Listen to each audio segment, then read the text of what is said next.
fall is just around the corner, which means you're probably going to be considering dethatching your lawn.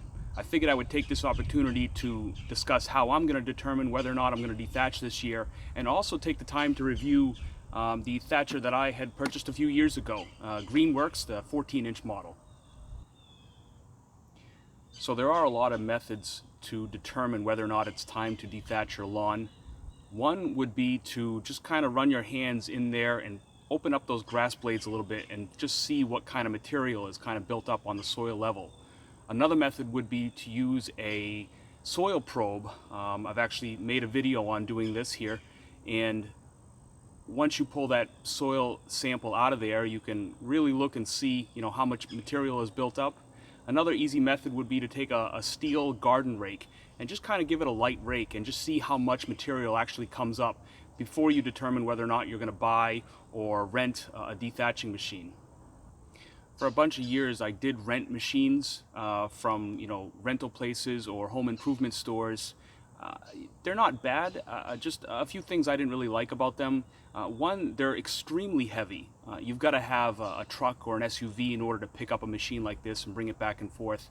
The second thing is, they're not always maintained as well as they should be. So sometimes you get home and something's not working right, or it's not calibrated. You end up digging up your lawn or not really pulling up the thatch that you were anticipating.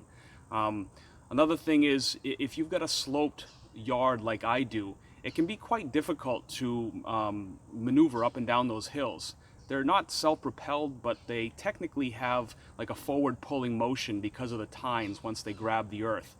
But still, depending on the slope you have, it actually is quite a workout to work on a certain type of yard.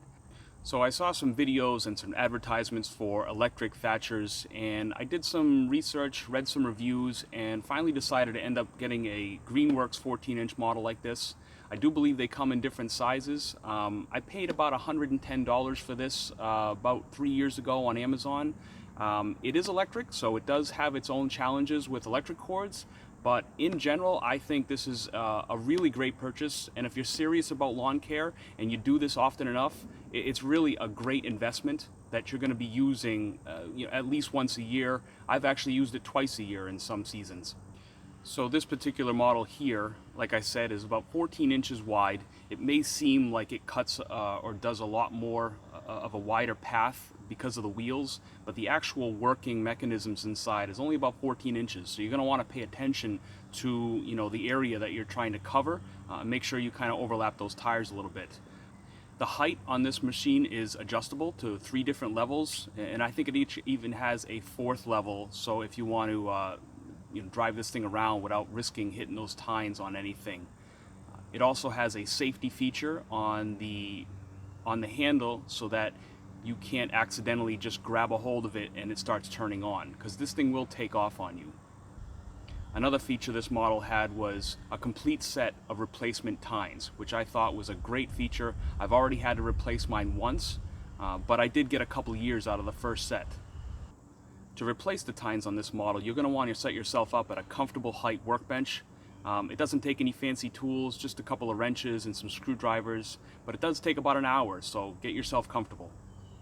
So a few tips on using an electric dethatcher like this. First, you're going to want to mow your lawn a little bit shorter than normal, which is typical for the fall season anyway. Second thing you want to do is make a test run somewhere in your yard at different heights, starting at the highest setting. You want to work your way down. You don't want to go too aggressive and end up doing some damage that you didn't anticipate. The next thing I'm going to suggest is that you always start near where your outlet or your power source is. That way, as you're moving along, you're getting further and further away, and the cord is getting stretched out instead of being underneath where you're working. So once you get going, you're going to want to take your time and make sure you're getting good coverage so that you get a good successful dethatching job like you aim to in the first place. You're going to want to work back and forth in straight lines. I feel that I can actually hold the machine and drive it with one hand and use the other hand to hold the cord just to make sure it stays out of my way. If you did your settings correct and your lawn really needs to be thatched, you will see a lot of material coming out of the back end.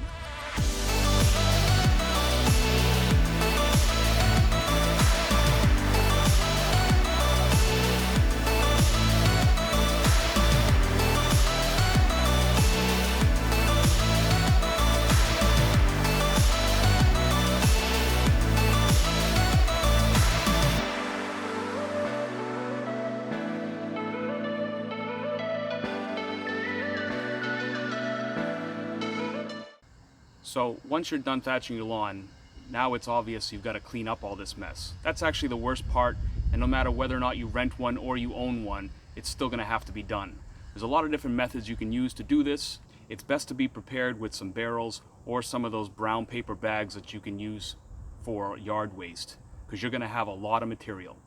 So a couple of different methods in picking this stuff up would either be by hand, by using a rake, or you can use a lawnmower. Now, if you have got a push mower with a bag on it, you're going to be filling that bag up pretty quickly, so just be prepared for the amount of work it is to clean up. If you're lucky enough like I do to have a riding lawnmower, I've actually got a triple bagger on mine, so I can ride around for a little bit and pick up quite a bit of material in each run.